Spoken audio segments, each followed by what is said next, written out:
Hello everyone. Today's cool story is the story of Pinocchio. Part 1.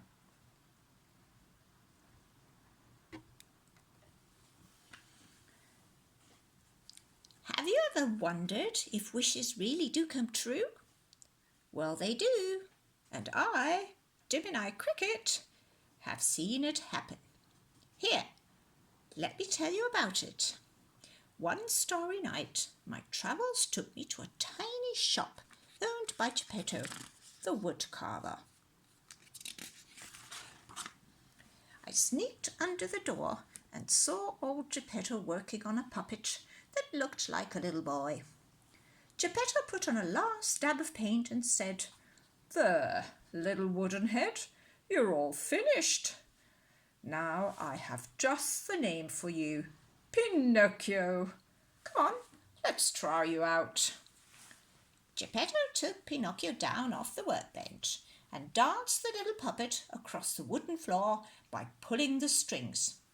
Figaro, the cat, wasn't sure he liked the newcomer who clomped and clattered around the shop, but Geppetto liked his little Pinocchio very much. "Figaro, wouldn't it be nice if Pinocchio were a real live boy?" "Oh well, it's time for bed. Come, Pinocchio, let's put you back on the workbench. Good night, my little funny face." Just before going to sleep, Geppetto looked out of the window into the starry night. "Oh, look, Figaro, the wishing star. Do you know what I wish, Figaro? I wish that my little Pinocchio might become a real boy." And with that, Geppetto drifted happily off to sleep. "A very nice thought," I said as I settled down to bed in the empty matchbox, "but wishes like that never come true."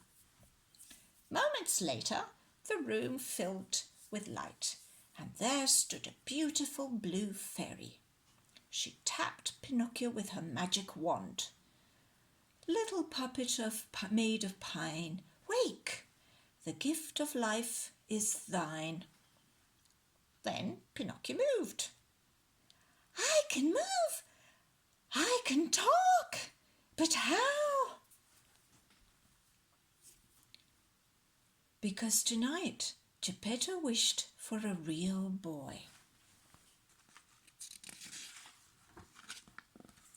"But remember, Pinocchio," warned the blue fairy, "you're not a real boy yet.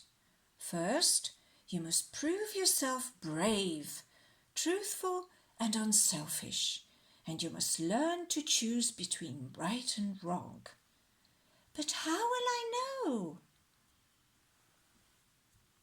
"I'll help him, Miss Fairy," I said, jumping onto the workbench.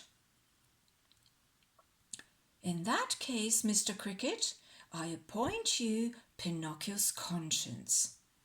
And with that, she vanished.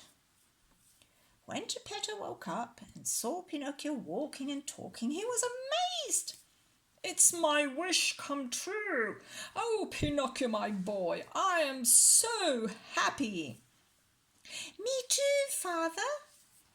And the two of them danced around the shop, laughing merrily. The next morning, Geppetto sent Pinocchio off to school.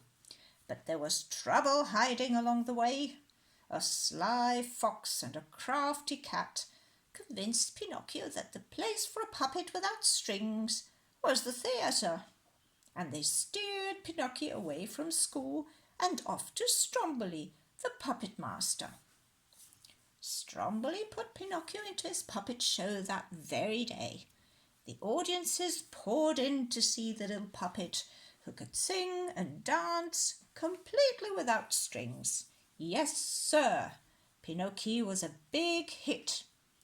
I told him he ought to be in school, but he wouldn't listen. Besides, he was making so much money that I figured I must be wrong. Little did I know.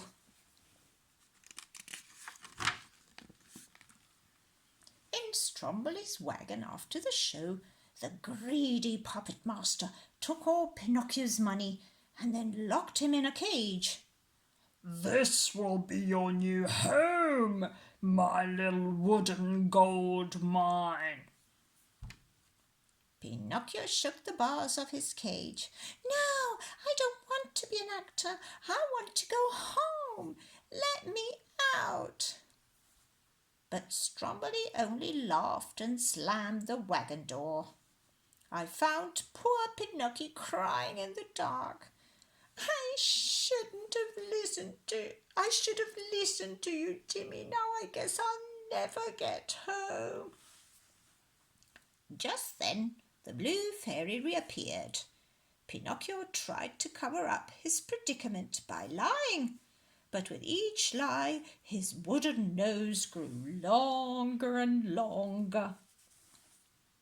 You see, Pinocchio, a lie keeps growing until it's as plain as the nose on your face.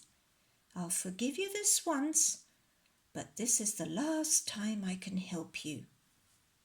She waved her wand, and in a twinkling Pinocchio's nose was back to normal and the cage door opened.